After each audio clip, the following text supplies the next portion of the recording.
Sí.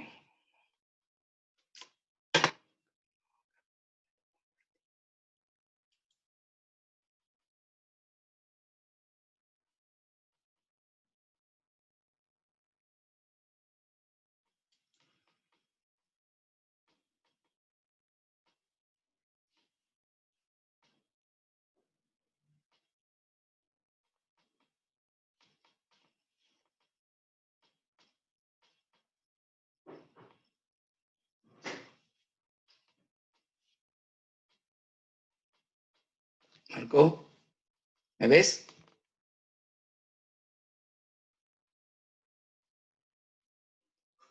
¿Me escuchas, Marco?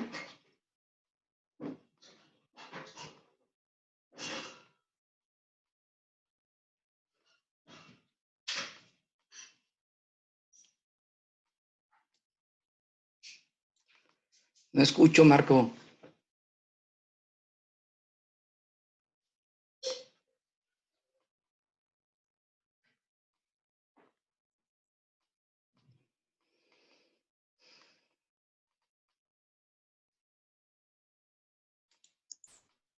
Hola Armando, ¿sí me escuchas? No oigo nada. ¿No?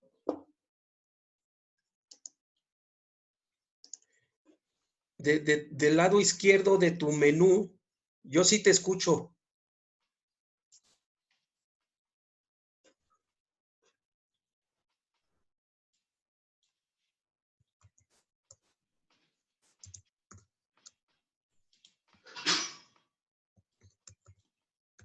¿Marco? Sí, sí te escucho, Armando. ¿Tú me escuchas?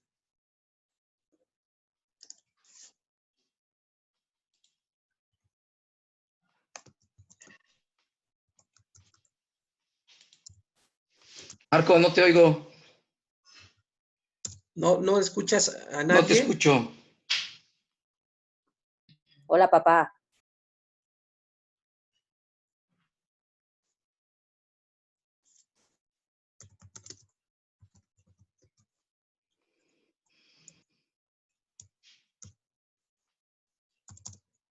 No nos escucha, parece que no nos escucha. Armando. A ver, vamos a ver. En la parte izquierda de tu celular, de tu pantalla.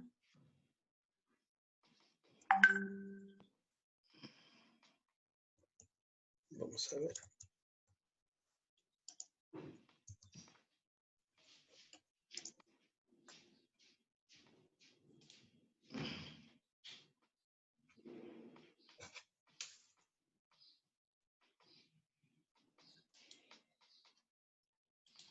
No te oigo, Marco.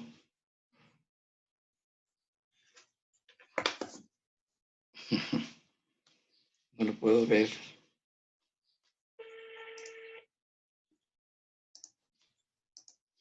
Hola, Marco. Sí, Armando, mira, del lado Sí. izquierdo. Ah, se cortó.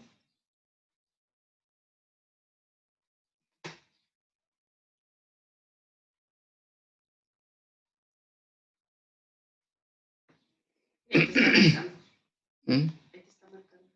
Hola, Marco. Ahí. Mira. Ajá.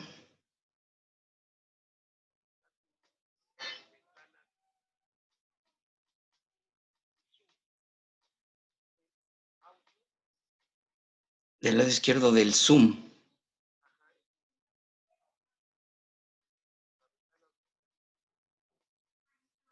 A ver. Reuniones de Zoom en la nube, dice.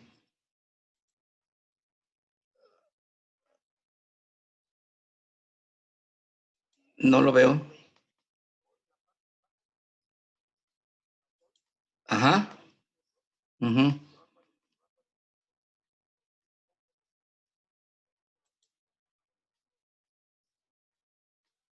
Sí, en controles de la reunión, ¿no?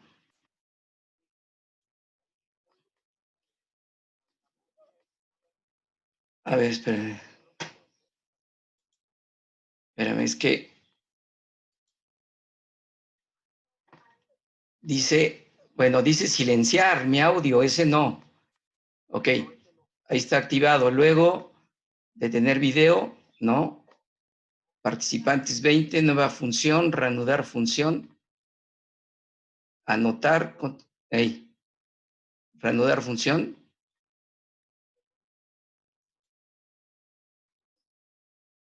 Ok, bueno, ya no te veo a ti. Ok, ok, perfecto. Yo te escucho. Ahora, no sé si se ve la presentación.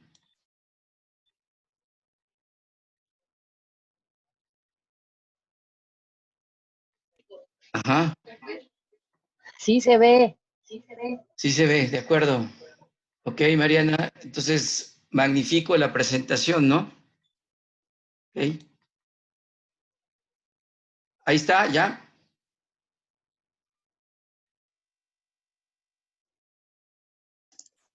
¿Quién me oye?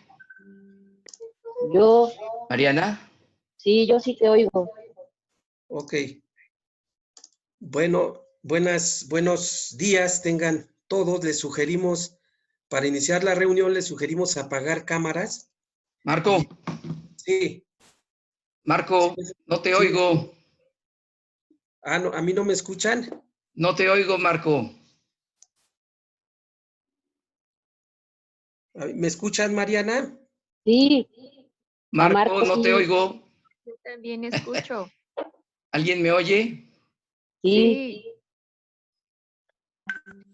Sí, Hagan así si escuchan. yo escucho. Evelyn escucha. Verónica escucha.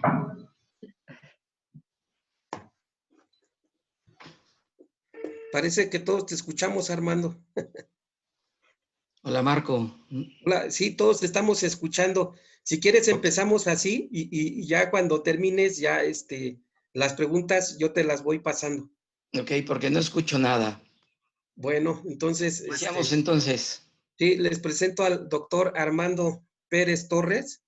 Sí, él es médico cirujano, maestro y doctor en ciencias biomédicas por la UNAM, jefe del laboratorio de filogenia del sistema inmune de piel y mucosas en la Facultad de Medicina de la UNAM, donde también es profesor titular de tiempo completo y profesor de biología celular y tisular. También es miembro del Sistema Nacional de Investigadores, nivel 2, y es Nayarita y Pugueño, ¿verdad? Eso era lo que él quería que supieran, pero además es un gran amigo y tiene toda la intención de ayudarnos a realizar este proyecto. Así es que, pues, bienvenido Armando y iniciamos cuando Armando quiera. ¿Listo? Sale. Buenos días a todos. Agradezco la invitación que mi amigo Marco Gudiño me ha hecho para participar en esta caravana de la ciencia. Es un proyecto interesante que se gesta justamente ante la emergencia epidemiológica y seguramente continuará pues para la difusión del conocimiento. El tema que voy a presentarles parece circunstancial o coyuntural al evento pandémico que estamos viviendo con el SARS-CoV-2 y la enfermedad que produce la COVID-19, pero en realidad elegí el tema porque en mis frecuentes lecturas sobre la historia y la obra de Cajal, con motivo de frecuentes conferencias que doy al respecto, recordé en esta parte de la historia de este personaje que hace 135 años él estudió una epidemia de cólera en Valencia y en otras provincias cercanas,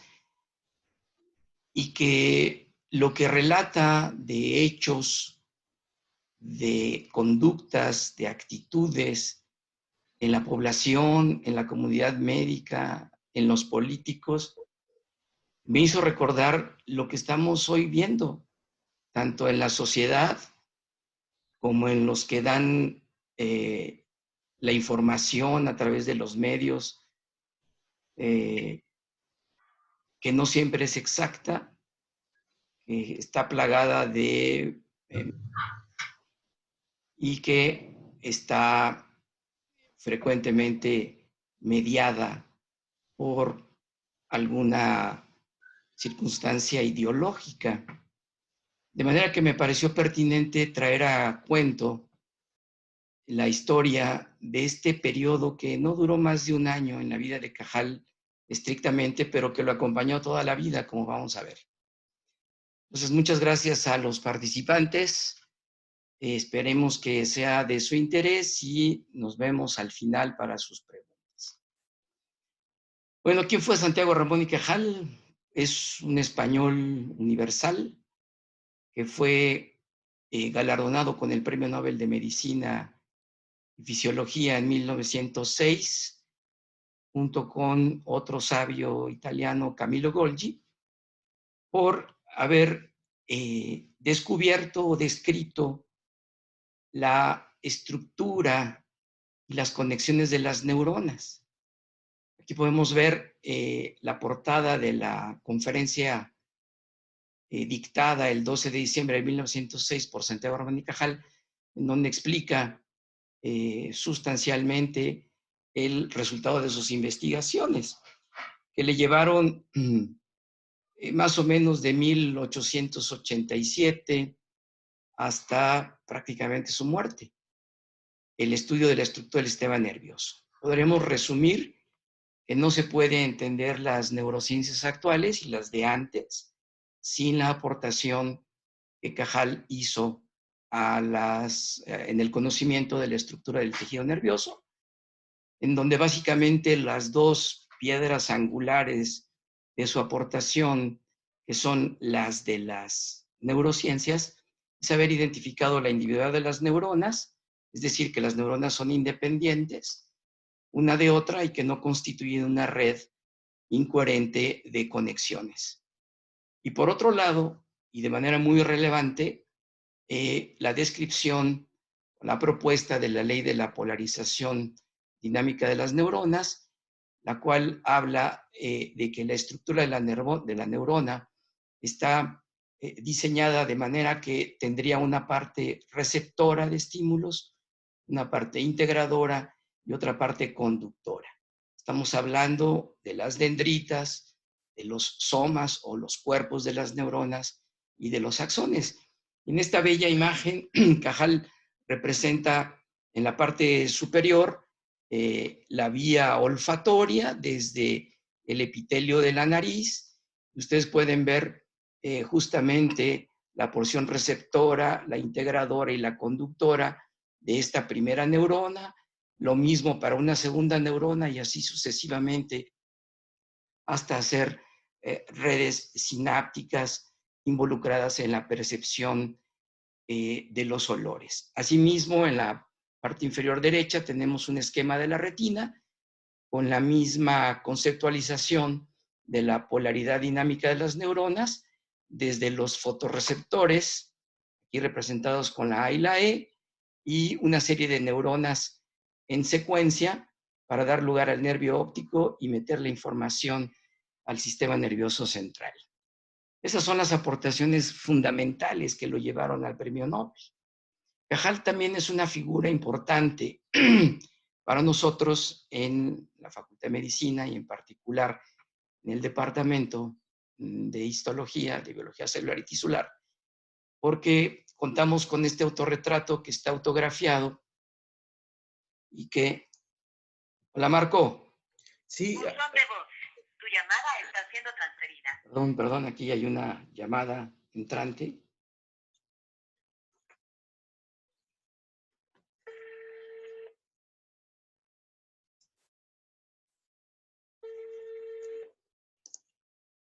Marcó.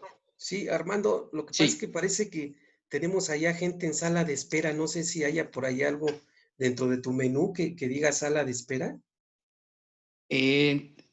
Ver sala de espera. Ajá, parece que hay mucha gente ahí en sala de espera. No sé Ajá. si le das clic ahí en ver sala de espera Ya le para di que les permitas entrar. admitir todo, le pongo, ¿verdad? ¿Sí? Ok. Pues ya le puse admitir todo. Ok, disculpa. No, al contrario. Vamos. Continúo donde me quedé, ¿sale? Bien, espero que me escuchen todos. Estábamos hablando acerca de la figura de Ramón y Cajal, del cual hablaremos posteriormente, en particular con el asunto de la epidemia de cólera. Y para los que no nos escucharon, estaba diciendo que es un médico español, científico, que fue galardonado con el Premio Nobel de Medicina y Fisiología en 1906, junto con Camilo Golgi, y el motivo de haberlo honrado con este premio fue haber identificado básicamente la individualidad de las neuronas y establecido la ley de la polaridad dinámica de estas células, sin el cual, sin este conocimiento, no entenderíamos de manera como se está haciendo ahora y como se ha venido haciendo todas las ramas de las neurociencias. También apuntaba que Santiago Ramón y Cajal es muy cercano a nosotros porque la Universidad Nacional Autónoma de México le confirió el doctorado honoris causa en 1922 y en agradecimiento Cajal envía, entre otras cosas, este autorretrato que ustedes ven y que está autografiado y en donde dice que dedica este autorretrato al Laboratorio de Histología de la Universidad Nacional de México con la más alta consideración y entrañable afecto. Nuestro departamento de histología, a principios del siglo XX, fue fundado, podríamos decir, como un laboratorio por el doctor Tomás G. Perrín, alumno distinguido de Santiago Ramón y Cajal. Ese es otro de nuestros acercamientos a la figura de este personaje. ¿Qué podríamos hablar de Santiago Ramón y Cajal? Bueno, pues todos aquí he hecho una lista breve de qué se puede hablar de este, como decía, español universal, pero en este momento pues nos vamos a abocar a Cajal el bacteriólogo y Cajal el inmunólogo, porque tiene que ver estos dos temas de manera muy importante con el desarrollo de la plática.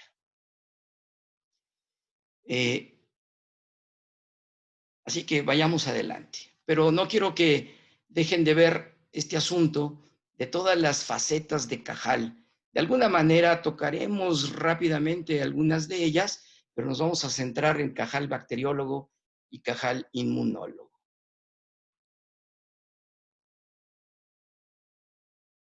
Bien, Santiago Ramón y Cajal, más bien llamado Santiago Felipe Ramón y Cajal, nació el 1 de mayo de 1852 a las 9 de la noche en la calle de arriba de un pueblo que se llama Petilla de Aragón, en el norte de España, y que fue hijo legítimo de un médico en ciernes, porque todavía no era médico titular ni cirujano titular, como dice esta acta de nacimiento, don Justo Ramón, y de doña Antonia Cajal.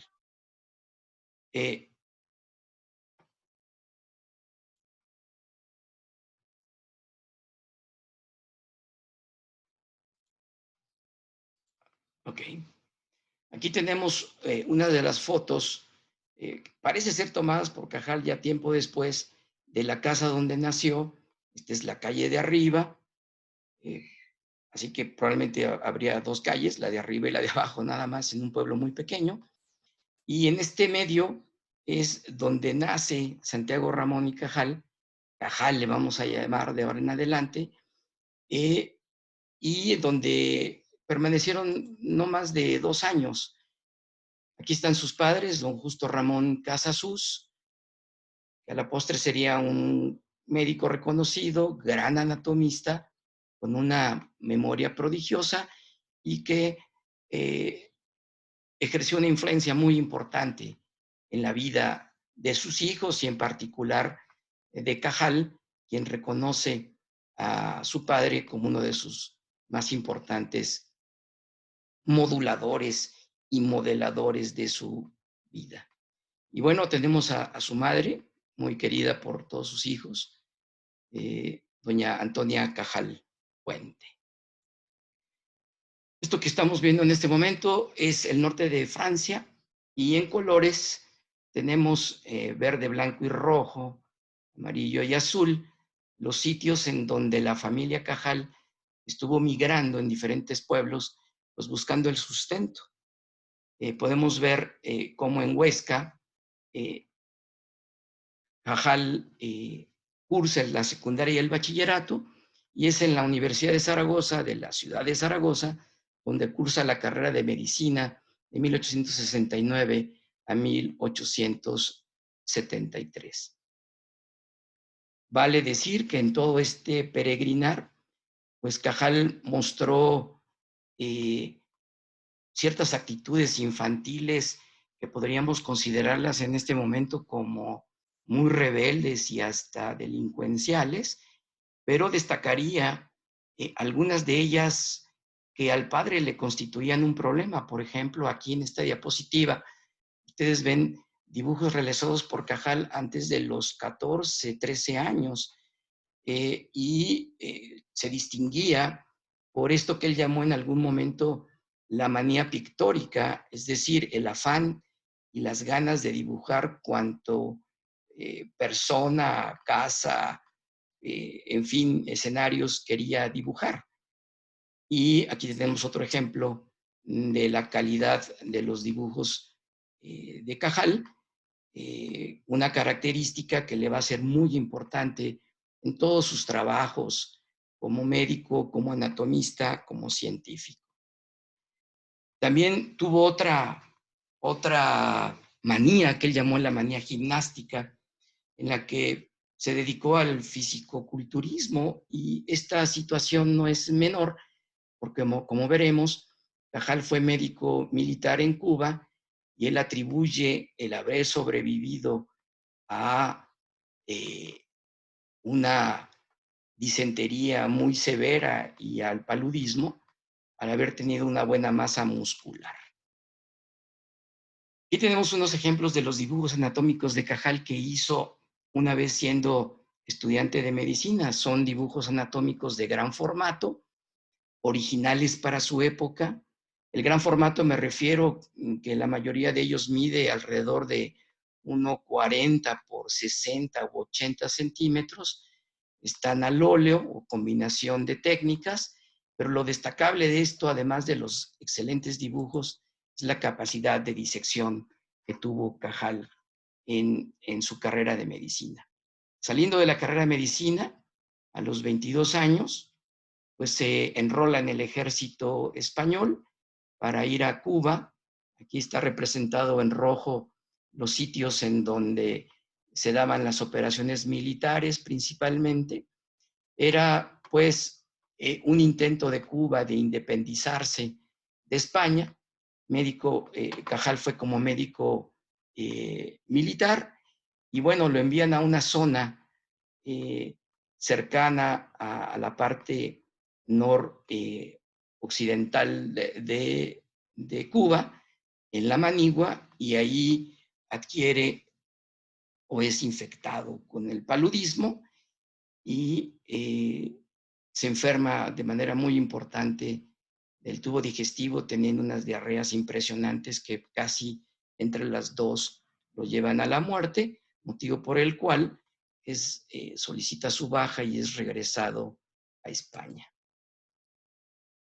Después de recuperarse de esto, a los 25 años, entra como autodidacta en el doctorado y hace una tesis sobre la patogenia de la inflamación. Es interesante que ya teniendo una historia previa de anatomista, como se puede ver arriba en sus 2 nombramientos de ayudante interino y de practicante en el Hospital de Nuestra Señora de Gracia, por primera vez a los 25 años Cajal conoce y observa el microscopio. Subsecuentemente hace diferentes concursos de oposición para ocupar cátedras de anatomía en las universidades de Granada y Zaragoza, y justamente en esta época es diagnosticado con tuberculosis, se lleva más de 1 año en recuperarse y después regresa para ser nombrado director por oposición del Museo Anatómico en la Facultad de Medicina de Zaragoza, en su alma mater. Ese mismo año, en 1879, contrae matrimonio con Silveria Fañanas García y empieza a tener dudas de cuál va a ser su porvenir. Posteriormente se presenta la oportunidad de presentar oposiciones en la Universidad de Valencia. Cajal gana la plaza y en ese año, en 1883, Cajal refiere que es el fin de su labor como anatomista descriptivo. La verdad es que nunca lo va a dejar, al menos en las clases particulares que daba para ayudar a sostener a la familia, pero inicia entonces su labor científica formalmente. Quizá uno de los primeros eventos importantes dentro de la ciencia, además de la tesis que he mencionado de la patogenia de la inflamación, es que Cajal se interesa por la microbiología. Dice él en una de sus obras autobiográficas que estaba impresionado por el nuevo astro científico, la microbiología, que iluminaba con inesperadas claridades los tenebrosos problemas de la medicina. Estamos hablando de no más de 150 años, 140 años, y aún en la historia de la medicina, la relación entre los patógenos y las diferentes enfermedades no estaba perfectamente reconocida. Aquí debemos traer a la mente a científicos muy famosos como Pasteur y Koch, que son impulsores muy importantes de esto que Cajal llamó el nuevo astro científico. Y bueno, emocionado por la microbiología, Cajal publica algunos escritos que llamó Las maravillas de la histología, temeridades filosófico-científicas, que publicó en el semanario La Clínica de Zaragoza. Y luego, una vez estando en Valencia, lo siguió publicando en la revista La Crónica de Ciencias Médicas de Valencia.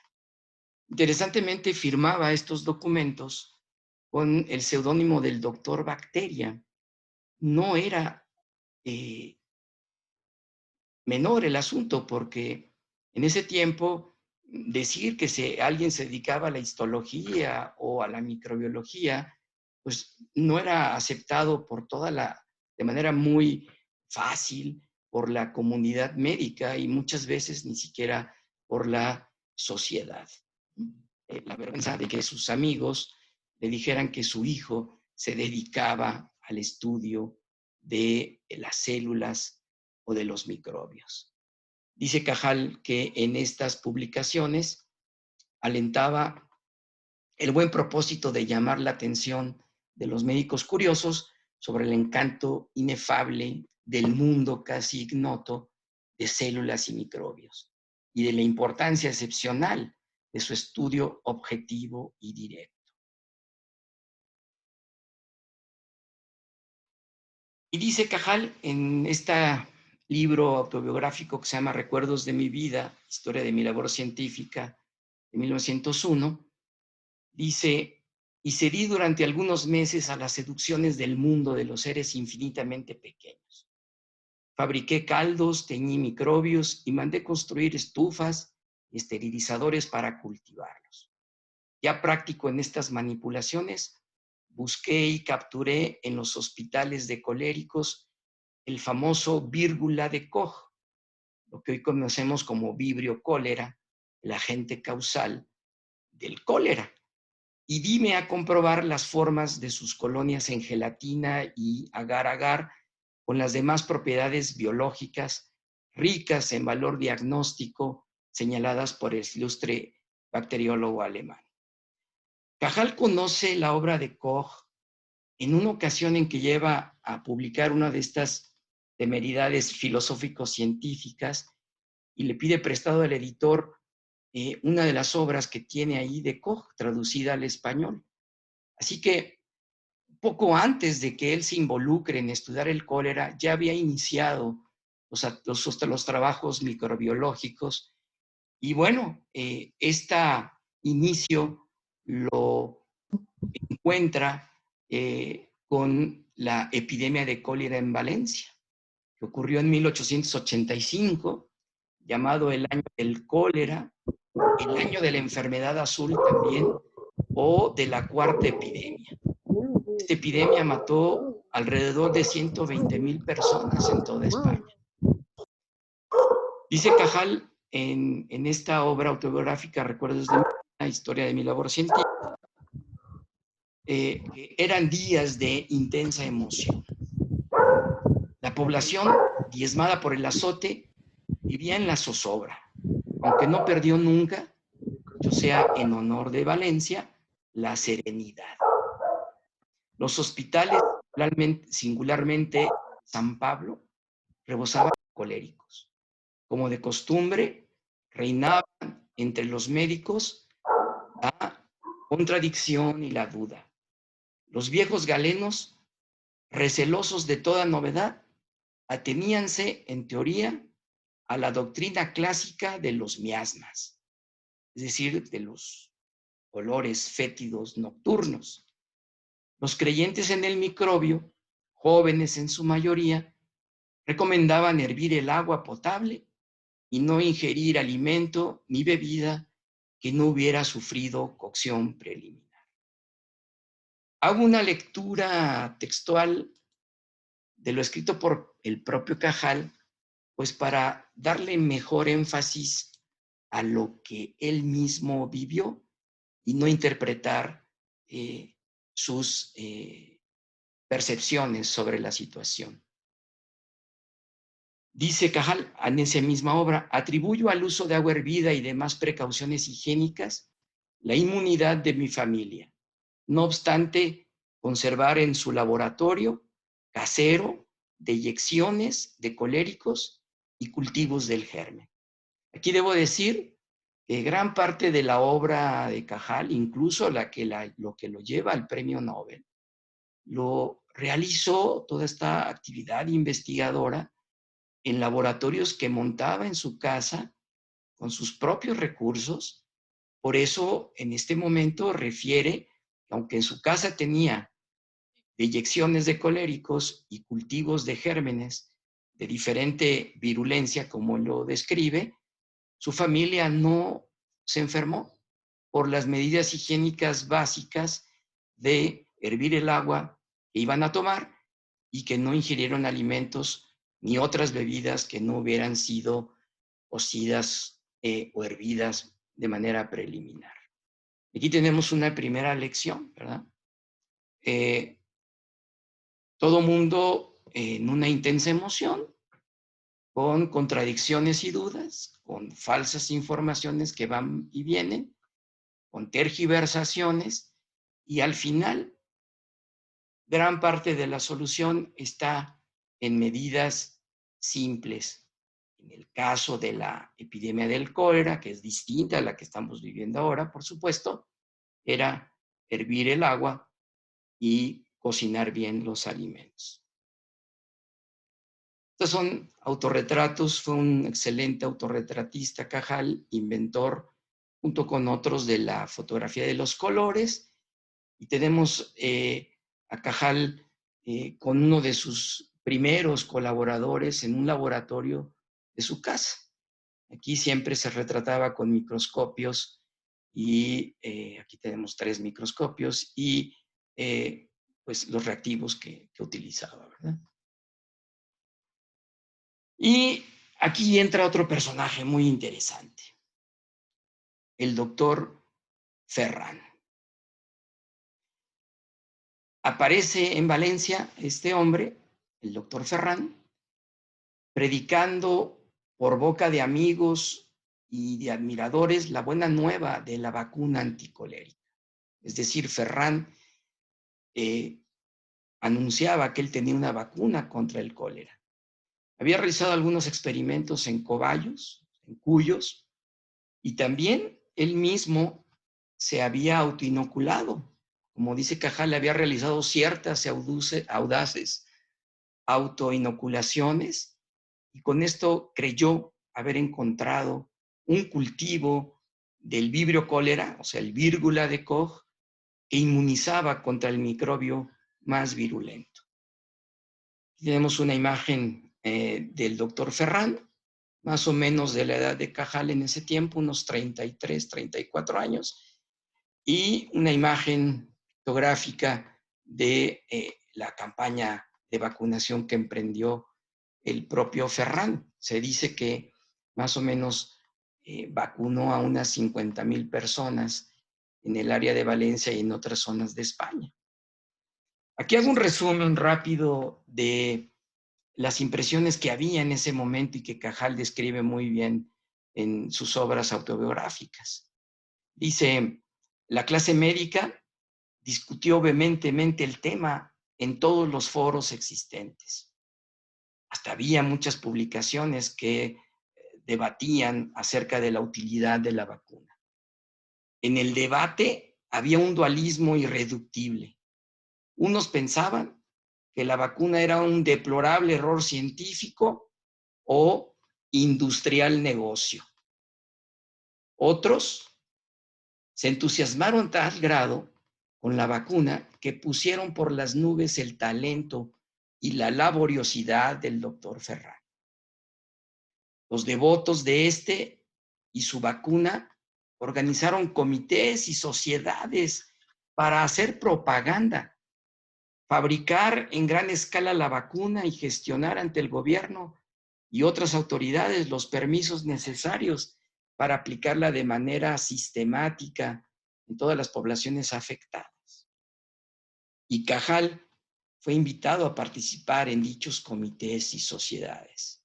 Y de este hecho refiere textualmente: yo decliné humildemente la honra de colaborar en la obra común. Deseaba conservar mi independencia de juicio y quedar inmune de toda sospecha cremastítica. Resalto este hecho de deseaba conservar mi independencia de juicio y quedar inmune de toda sospecha cremastítica, sobre todo por el significado de cremastítico. Aquí hago una pequeña acotación. Seguramente ustedes conocen lo que significa cremastítico, pero esto, cremastítica, es el arte de hacerse rico. Esta acumulación de dinero es una actividad contra natura que deshumaniza a quienes se dedican a ello. Estas palabras fueron emitidas hace miles de años por Tales de Mileto y por Aristóteles. Así que Cajal pues rehúye a ser parte de estos comités propagandísticos de la vacuna, prefiere mantener su independencia de juicio y de trabajo, diría yo, y así evitar las sospechas de quererse enriquecer con el uso de una vacuna. ¿Les recuerda algo a las pruebas rápidas? Su alma mater, la Universidad de Zaragoza, recomienda a la Diputación Provincial de esa ciudad, de Zaragoza, de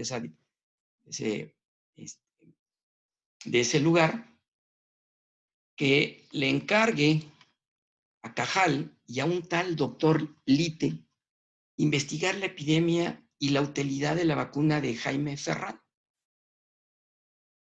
A la izquierda ustedes tienen la portada de la monografía que entregó Cajal en septiembre de 1885 a la Diputación de Zaragoza, una vez que hizo un estudio exhaustivo sobre lo que podríamos llamar hoy las características bacteriológicas, biológicas, bioquímicas, de sobrevivencia del Vibrio cólera, el vírgula de Koch, y probó experimentalmente la utilidad de diferentes cultivos en cobayos y su efecto protector contra los desafíos por vía bucal con este patógeno.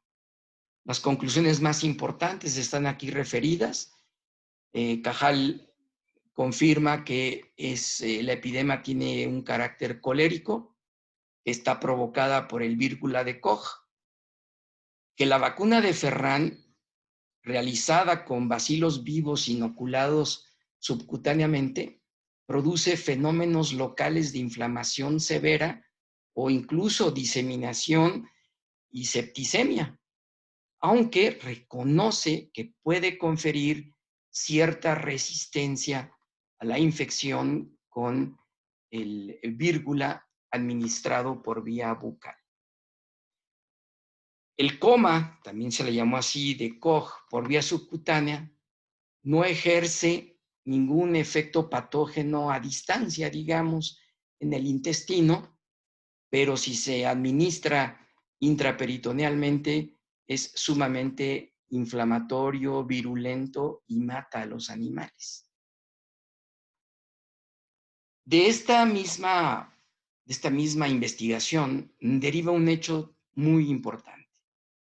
Cajal demuestra, contrario a lo que usaba Ferran, que la inyección subcutánea del vírgula muerto por calor, previa a la infección por vía bucal de los animales, preserva a estos de los efectos tóxicos del vírgula más virulento. Y esto se considera como la prueba experimental y el primer reporte mundial de una vacuna química, así le llamaron, contenida en esta monografía publicada en septiembre de 1885. Sin embargo, se considera a dos bacteriólogos de Estados Unidos, a Salmon, el de la salmonela, y a Smith, aquí está la cita, ¿no? Como los que primero probaron la vacunación de hombres y animales mediante la inoculación de cultivos muertos para producir inmunidad. Como pueden ver, la cita es del 22 de febrero de 1886,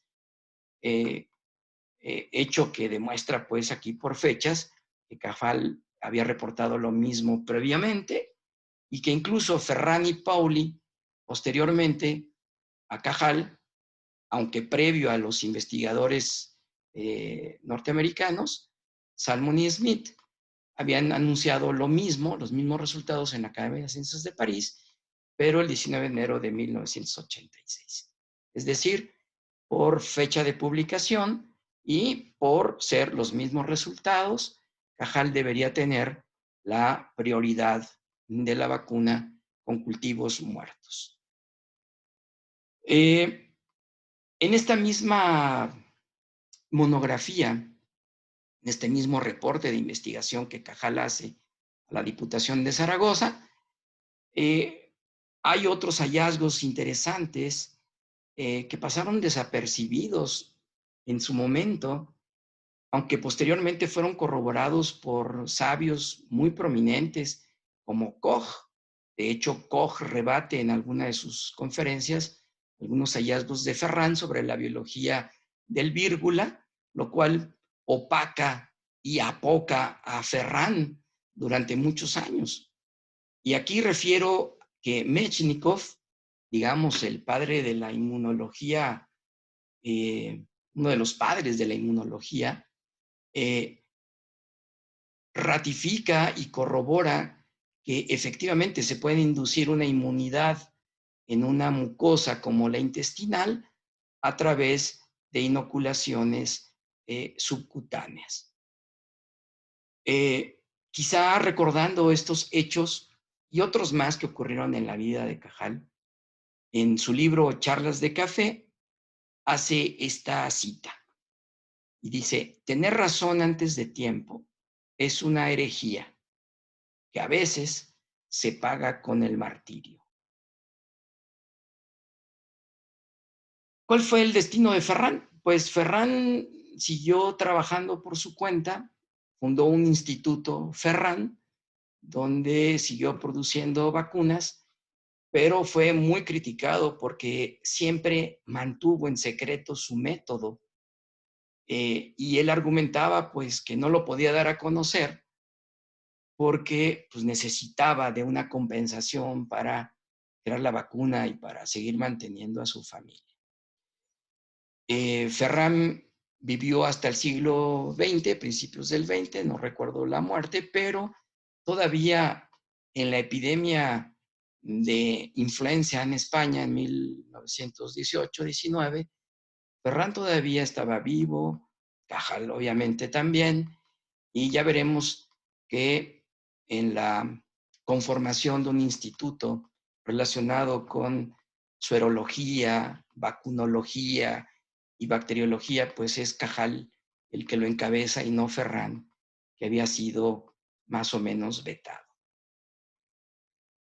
Yo siempre he pensado que quizá también la primicia que le dan a los investigadores norteamericanos sobre la vacuna química desarrollada, insisto, por primera vez por Cajal en 1885, se debe a que no era un más bien connotado anti-yanqui. Y prueba de ello está aquí lo que dijo con motivo de la concesión del Premio Nobel de la Paz al presidente Theodore Roosevelt, el mismo año que a Cajal le dieron el Premio Nobel de Medicina y Fisiología. Le preguntaron que qué opinaba de este Premio Nobel de la Paz, a lo cual Cajal dice: no es el colmo de la ironía y del buen humor convertir en campeón del pacifismo al temperamento más impetuosamente guerrero y más irreductiblemente imperialista que ha producido la raza yanqui. Cajal es vigente hasta en estos asuntos. Bueno, aquí tenemos esta publicación que Ferran y Pauli hicieron sobre la etiología y profilaxis del cólera, es decir, hacen alusión a las vacunas con bacilos muertos, pero pues que había sido ya hecho tal publicación por Cajal en la monografía que entregó a la Diputación de Zaragoza. Cajal dice lo siguiente, recordando también esos momentos de gran emoción social, política y médica. Pocos conservamos la serenidad de espíritu necesaria para juzgar. Los intereses luchaban con más encarnizamiento que las ideas. Como ahora, ¿no? Nada hay más fácil que hallar el buen camino cuando nuestro pensamiento recibe su inspiración en las cumbres serenas del patriotismo y la voluntad se mantiene ajena a toda bastarda concupiscencia. Yo estoy seguro que Cajal se refería a el placer material, no al sentido estricto de la palabra concupiscencia, haciendo un reforzamiento, pues, de no entrar a estas sociedades que solo querían la propaganda de una vacuna y probablemente obtener ganancias pingües. Cajal termina, entre comillas, por eso le pongo fin de Cajal como bacteriólogo, porque en realidad yo creo que muy cercano a su muerte no dejó de ser un bacteriólogo pues de tiempo completo en muchos sentidos, ¿no? Quizá no ya de manera experimental directa, pero sí encabezando instituciones dedicadas el estudio bacteriológico. Dice, muchas veces me he preguntado si no hubiera sido mejor para mi poderío moral y económico haber cedido al imperio de la moda, es decir, a la bacteriología, abandonando definitivamente, a ejemplo de muchos, la célula por el microbio. El camino histológico me condenaba sin remisión a la pobreza. Y decidió seguir la histología, la de los goces tranquilos. Una de las grandes ganancias que sí tuvo Cajal con respecto al estudio de la epidemia de cólera en Valencia y en otras regiones de España fue que la Diputación le regaló el microscopio non plus ultra, recientemente diseñado y producido por la casa Carl Zeiss bajo la ciencia de Ernst Abel, un genio de la microscopía, con una buena colección de objetivos, los mejores de su momento. Este regalo ubicaba a Cajal a la altura técnica o tecnológica en el área de la microscopía como los genios del resto de Europa. Es probable que Cajal haya sido de los primeros, después de Koch, quizá Pasteur, alguno que otro, en tener un microscopio con la mejor capacidad de dar detalles y de las muestras observadas. Esto va a ser fundamental porque una vez que decide dedicarse a la histología, usará su microscopio Zeiss y otros más que compró con el tiempo, pero este en particular le sirvió muchísimo para obtener los más finos detalles del estudio del tejido nervioso, que a la postre, como decíamos al principio, lo llevó a obtener el premio Nobel en 1906. Dice Cajal, refiriéndose a estos mismos momentos de su vida, me despedí, con pena del microbio, al cual me digné saludar en algunas ocasiones, penetrado de ese afecto respetuoso, no exento de envidia, con que saludamos al amigo millonario, de quien nuestra inopia nos aleja irremediablemente. Y es que una de las razones importantes por las cuales Cajal pues, deja la microbiología como actividad investigativa importante, pues es lo costoso de el equipo, de los reactivos, de la gran cantidad de animales que hay que utilizar, y era algo que él no podía sufragar de su bolsillo. Insisto, y recuérdenlo, casi toda su gran obra la hace en laboratorios que él monta en su casa. No será sino hasta su llegada a Madrid posteriormente, después de estar en Barcelona, también como profesor, hasta Madrid es que ya tiene un laboratorio más o menos formal.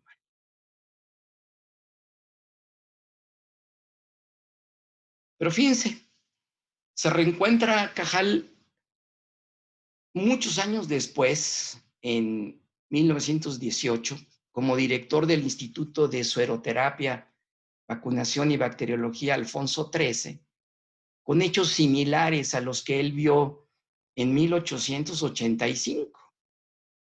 Es decir, como que no se aprendió o de las circunstancias o se siguieron repitiendo las mismas situaciones.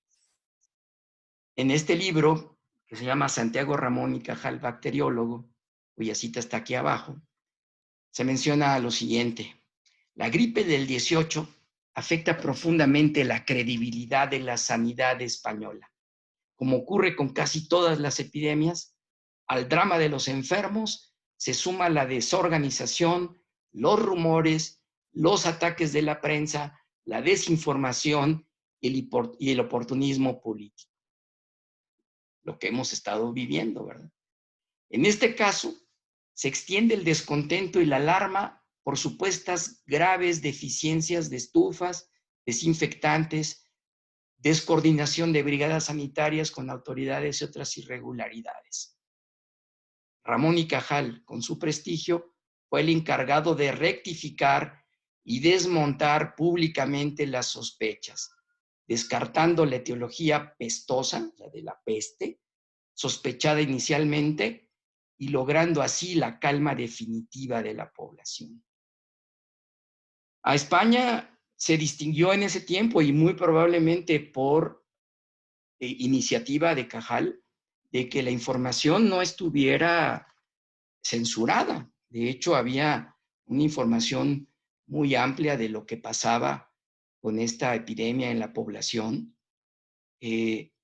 A diferencia de otros países en donde había más recelo para informar, en España aparentemente no ocurrió esto, ¿no?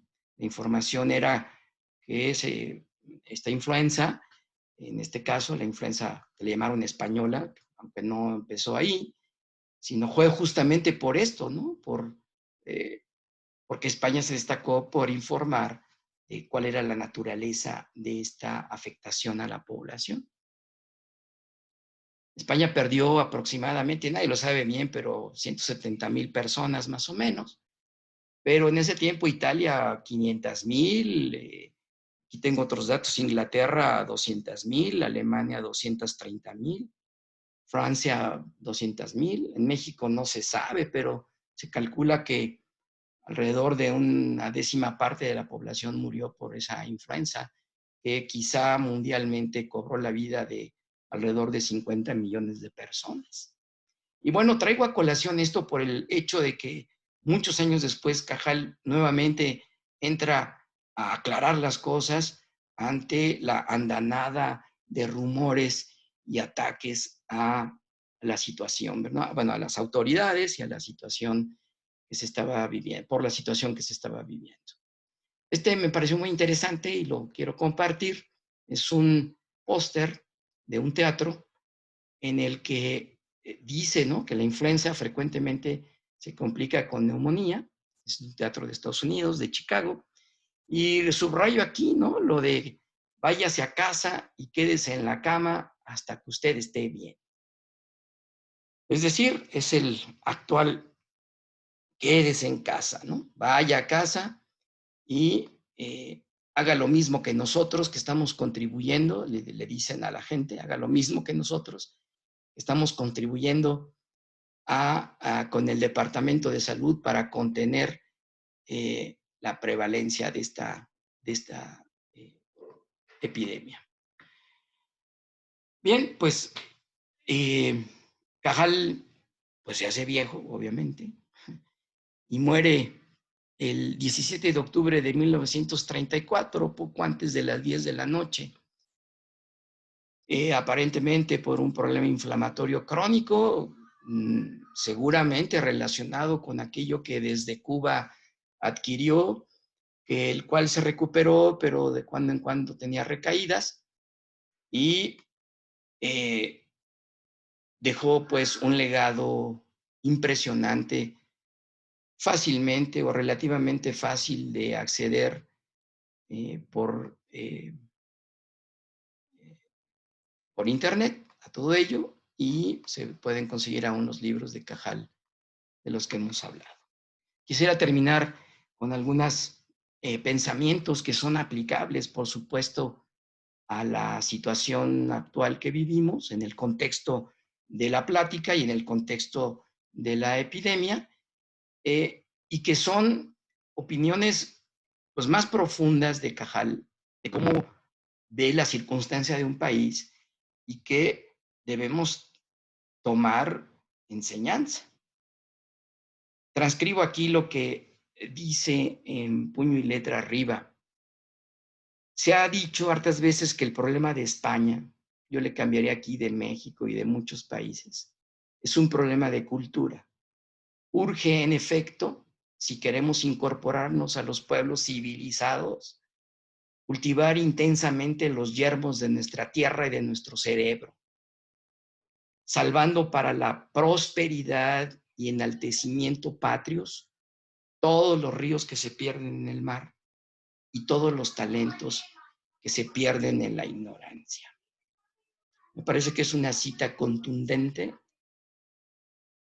en donde, pues, Es la cultura, es la educación, es la ciencia, la que realmente nos hará civilizados y no otras cuestiones como tratados de libre comercio y otras cosas.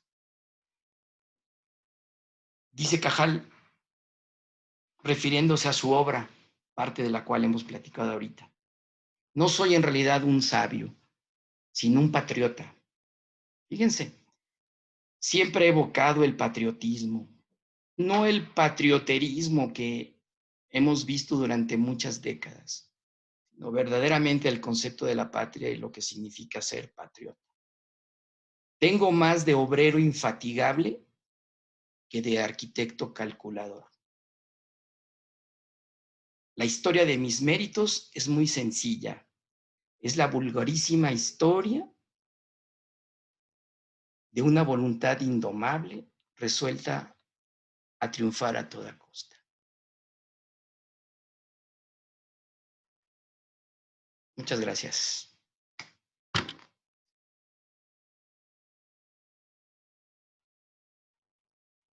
Muchas gracias a ti, Armando. Muy padre, muy... Dale, Marco. Sí me escuchas, Armando, ahora yo sí. no te escucho, pero... ¿Sí me escuchan todos? ¿Cómo le podemos hacer para las preguntas? No te escucho, no sé por qué. Te voy a llamar. Sí te escucho. Sí me escuchan todos. ¿Tú escuchas a alguien más? No. Yo sí te escucho, Marco. Ok. Yo también escucho. Le escuchamos a Marco. Bueno, le voy a hacer una llamada, Armando, porque por ahí tiene algún ¿Qué problema. tal si me marcas, Marco? A ver. Sí. Hola. Soy José Rodríguez, Armando. Hola, Marco. Hola, Armando. Por ahí parece que hay un problema con tu sonido. Sí. Pero ¿qué tal te parece si hay un menú de un chat? ¿Verdad? Si alguien te quiere preguntar algo, pues yo creo por aquí sería el medio y ya tú nos contestas. Si lo logras ver por ahí. Abajo en tu pantalla dice chatear. No. No sé qué tiene aquí esta mano. No veo eso, ¿eh? O bueno, si alguien quiere preguntar algo, yo puedo ser el traductor. Sí. Aquí. Entonces, pues abrimos las preguntas si alguien quiere preguntar algo. ¿Y cómo le hago yo para preguntar? Hola, buenas tardes. Buenos días, soy José Rodríguez de Toluca. Sí, te escuchamos. Pues felicidades por la plática y porque es un aporte más al conocimiento de todos.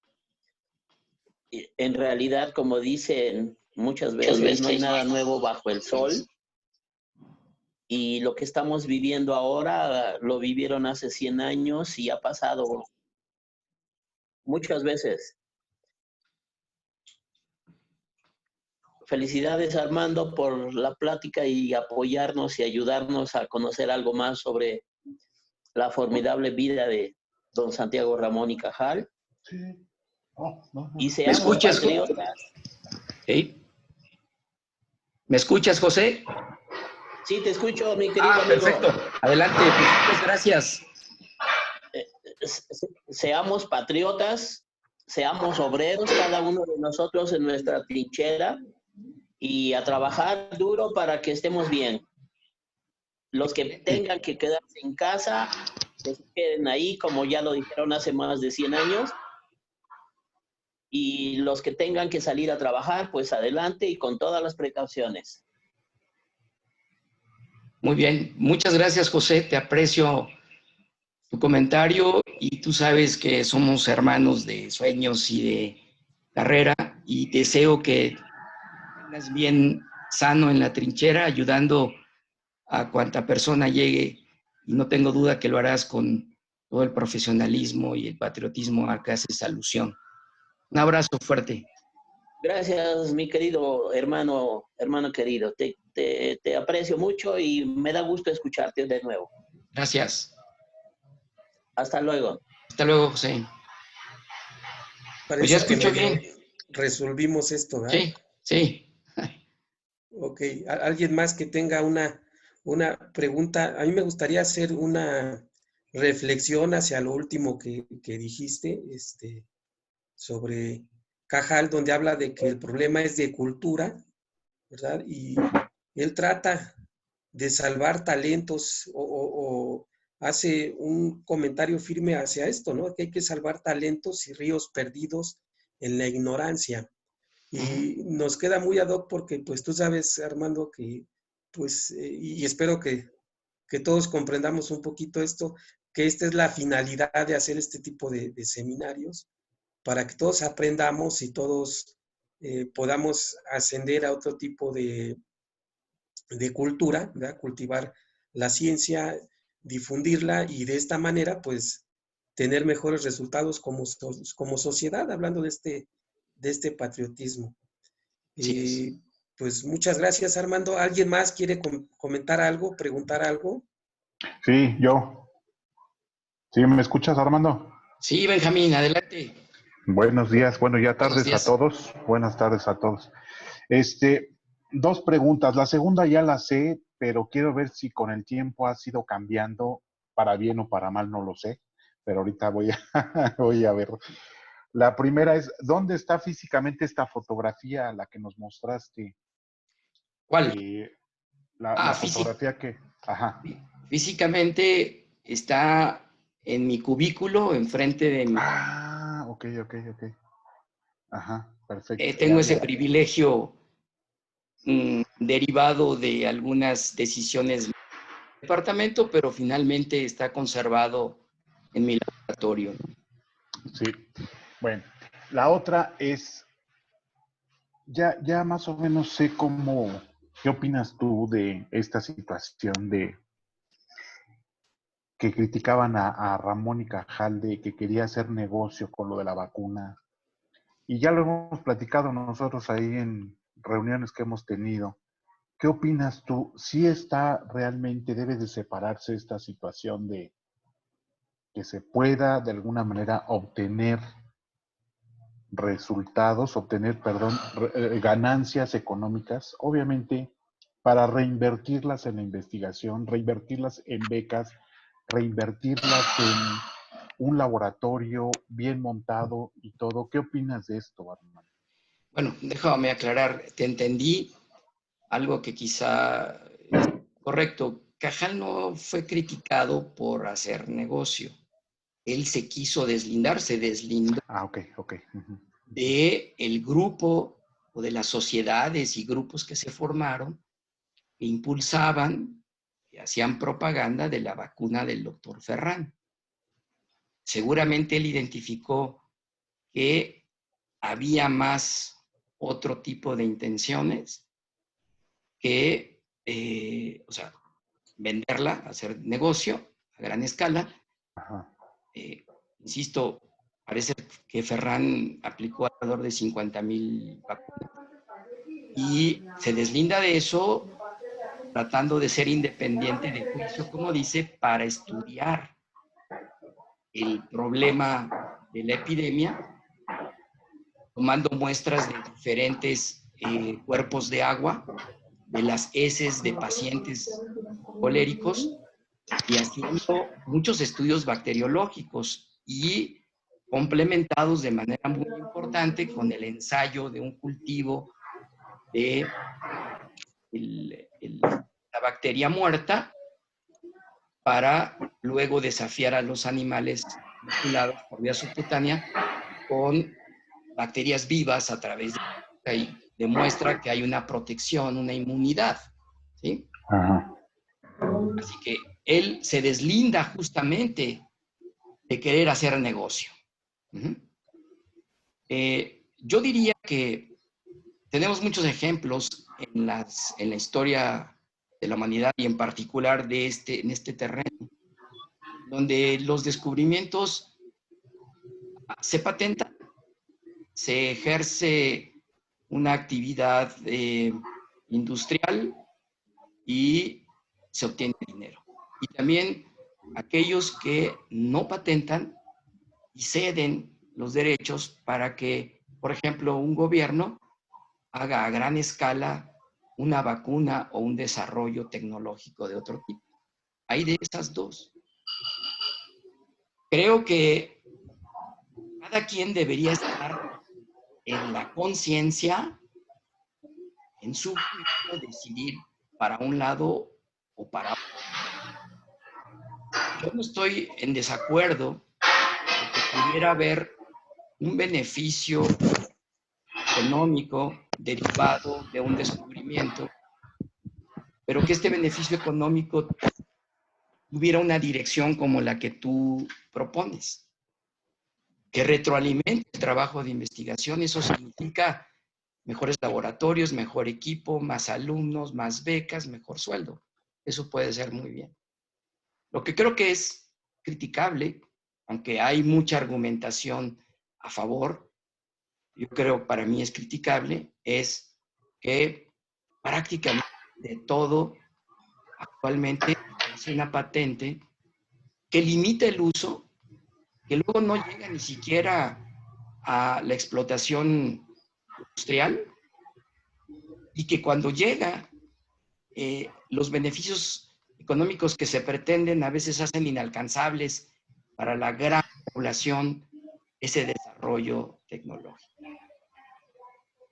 Hay muchos ejemplos, pero diría uno para nuestra audiencia, ojalá me dé a entender. Por ejemplo, el desarrollo de algunas metodologías de inmunoterapia.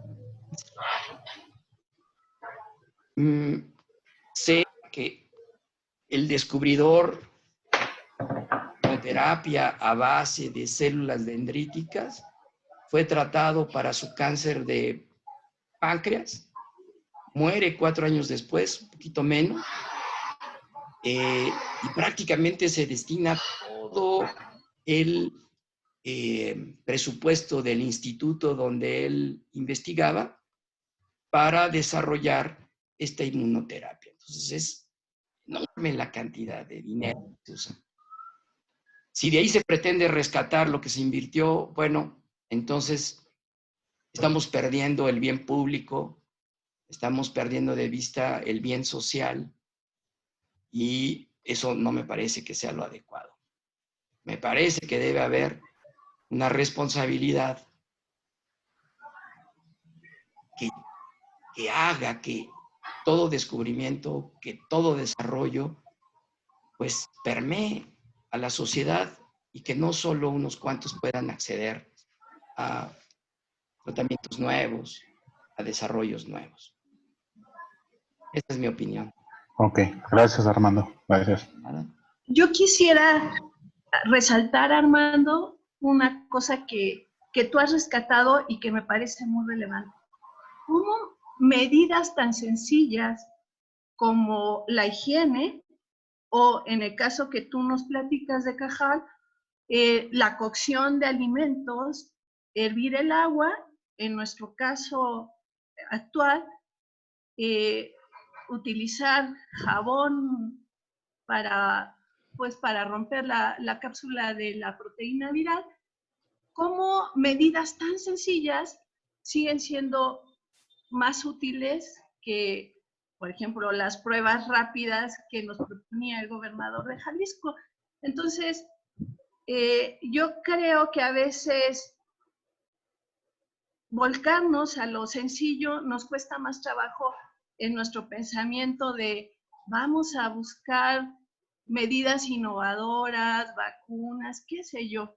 Entonces, no solamente te has dedicado a rescatar fotografías, equipos viejos, alumnos rechazados, trabajadores también en problemas. En este caso, estás rescatando información que trasciende y que está basada en la experiencia científica de otros y tuya también. Gracias, Verónica. Pues comentaría rápidamente, ¿no? Algunos han publicado que el invento médico más importante, que ha salvado más, en el contexto de salvar más vidas históricamente hablando, es el jabón con agua, ¿no? Y probablemente el segundo, el suero vida oral, que también es agua con una serie de sales para el tratamiento de la deshidratación de pacientes con gastroenteritis u otro tipo de deshidrataciones.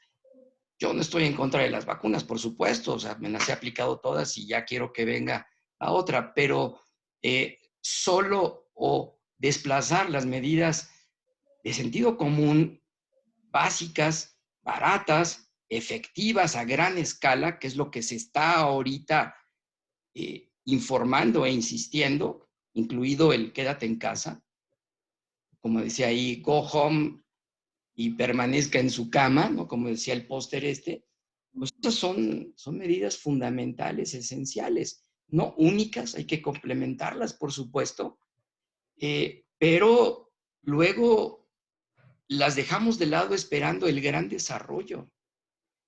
Hay un dato fundamental, la cisticercosis en Estados Unidos se declaró inexistente a fines del siglo XIX, sin vacunas. ¿Con qué se hizo este gran logro? Con bienestar social, agua, drenaje, lavado de manos, buen manejo de los modos de producción de cerdos y cero corrupción en el manejo de carnes infectadas por cisticerco. Ahí tenemos otra lección importante. Muchas gracias, Vero. Con mucho gusto, ¿alguna otra pregunta o comentario? No, fue un placer escucharte. Gracias, Vero. Saludos. Pues yo creo que terminamos la reunión de ahora. Seguramente todos te están aplaudiendo ahorita y te están abrazando con mucho afecto y regocijo después de haberte escuchado, Armando. A mí me va a tocar la próxima semana. Vamos a hablar un poquito de microscopía y pues vas a estar invitado también a escucharnos. Muchas gracias otra vez, Armando. Al contrario. Por aceptar y por pretender difundir lo que sabemos y lo que ignoramos, porque aquí todos vamos a aprender de todos, con todo lo que tú has hecho. A mí me gustaría en algún momento que nos hablaras después de Cajal, de Isaac Costero, ¿no? Por ejemplo. Sí. ¿No? Porque también por ahí hay mucha historia, ¿no? De lo que es la ciencia en México, ha repercutido muchísimo. Por Cajal, Costero y pues el maestro, ¿no? Sí, podría llamarse el legado de Cajal en México, ¿no? Algo así. Así es, Armando. Realmente muy importante. Pues muchas gracias a la audiencia, a todos, a tu invitación, Marco, y esperamos que todos sigamos participando como audiencia y como ponentes en las fechas sucesivas. Bueno, pues, un abrazo. Muchas gracias. Un abrazo a todos. Que tengan un excelente día. Mucho. Gracias. Igualmente. Adiós, Abrazo. Vero. Adiós, Benja. Saludos a todos. Gracias, Saludos. igualmente. Bye. Saludos a sus familias también. Gracias. Igualmente. Adiós. Saludos a todos. Adiós, se ve. Bye. Bye. Saludos, papá. Saludos. Pérez Gómez, nos vemos. Que estén bien. Gracias. Cuídense mucho. Un abrazo, Armando. Adiós. Gracias, Benjamín. Cuídate. Igualmente. Bye. Bye.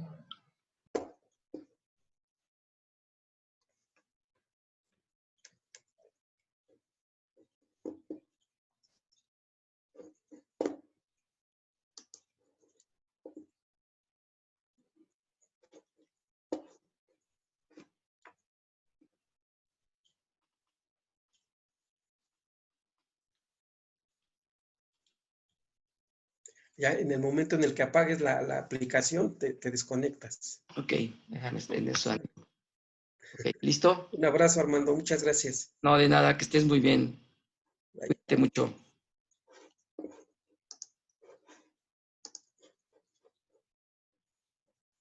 Ya le dije finalizar, Marco.